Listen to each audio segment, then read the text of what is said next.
In a significant escalation of the ongoing conflict in Ukraine, Russian forces reported on Thursday that they had successfully repelled a large-scale Ukrainian attempt to invade Russian territory in the Kursk region. According to the Russian Ministry of Defense, the latest assault was part of an ongoing operation to neutralize Ukrainian military units that had broken through into Russian territory. The Russian armed forces have been engaging in extensive counter-offensive actions to protect their borders and strategic positions in the Kursk region, which lies just to the northeast of Ukraine.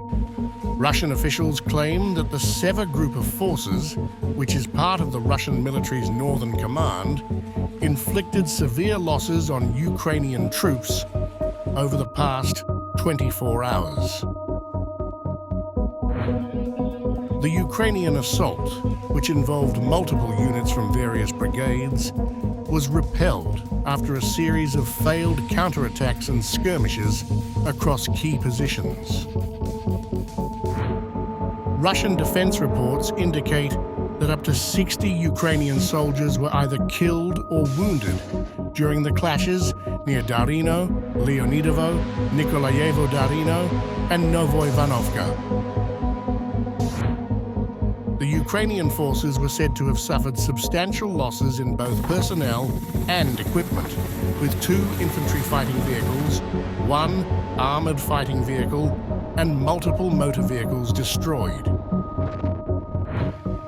Over 300 Ukrainian soldiers have been reported neutralized in the past 24 hours, bringing the total number of casualties since the start of the invasion in the Kursk region to more than 30,800. Additionally, Russian air forces, artillery, and operational tactical missile units were heavily involved in neutralizing Ukrainian units, targeting concentrations of manpower and military hardware across several strategic areas, including the Sumy region. The Russian Ministry of Defense claimed that over the past week alone, more than 100 Ukrainian vehicles, including tanks, armored personnel carriers, and mortars, were destroyed. The Russian military continued to conduct airstrikes, utilizing army aviation and artillery to inflict fire damage on Ukrainian units. In particular, a number of Ukrainian brigades, 21st, 22nd, 41st, and 115th Mechanized Brigades, along with elite air assault and marine forces, were reportedly hit hard. Operational tactical and missile troops also targeted Ukrainian reserves, including several specialized units from the National Guard and Territorial Defense Brigades. The offensive actions against Ukrainian forces in the Kursk region are just one part of a broader Russian military campaign, which has been ongoing since the early stages of the conflict in 2022.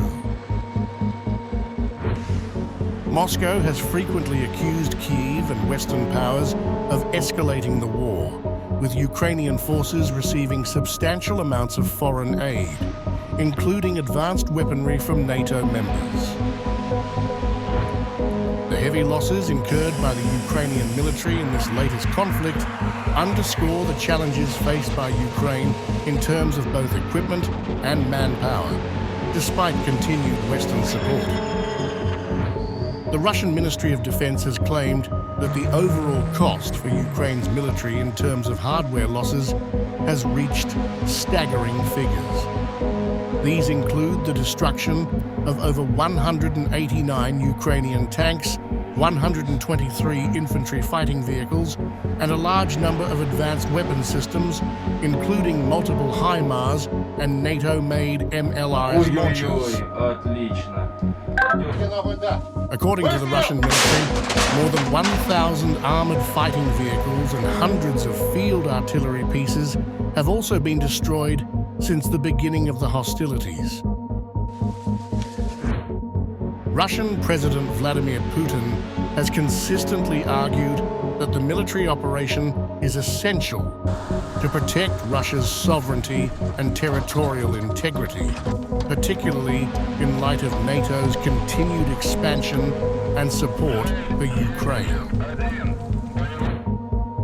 Moscow has repeatedly stated its intention to neutralize what it describes as hostile Ukrainian forces and ensure that the conflict does not spill further into Russian territory.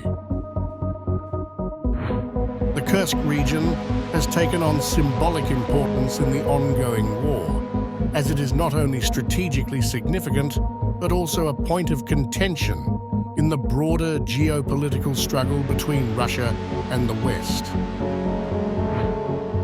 The Russian government has asserted that its military is successfully safeguarding its borders and pushing back the Ukrainian military in what it describes as an unprovoked invasion, one that is funded and armed by Western powers. Despite the ongoing Russian success in Kursk, the operation to neutralize Ukrainian forces in the region remains ongoing. The Russian Defense Ministry confirmed that it would continue its offensive until all remaining Ukrainian military units are either destroyed or forced to retreat. The fighting in the Kursk region comes on the heels of continued territorial gains made by Russian forces in other parts of eastern and southern Ukraine, particularly in Donetsk and Luhansk, where Russian troops have liberated key settlements from Ukrainian control. As the conflict intensifies, the international community watches with bated breath, with analysts predicting further escalation in the coming weeks. Western officials have repeatedly warned of the consequences of Russia's military advances, while Moscow insists that it is defending its security interests and ensuring that NATO does not expand any further into territories it considers to be within its sphere of influence. For now, Russian forces appear to have gained the upper hand in the Kursk region, but the war's broader trajectory remains uncertain as both sides prepare for the next phase of battle.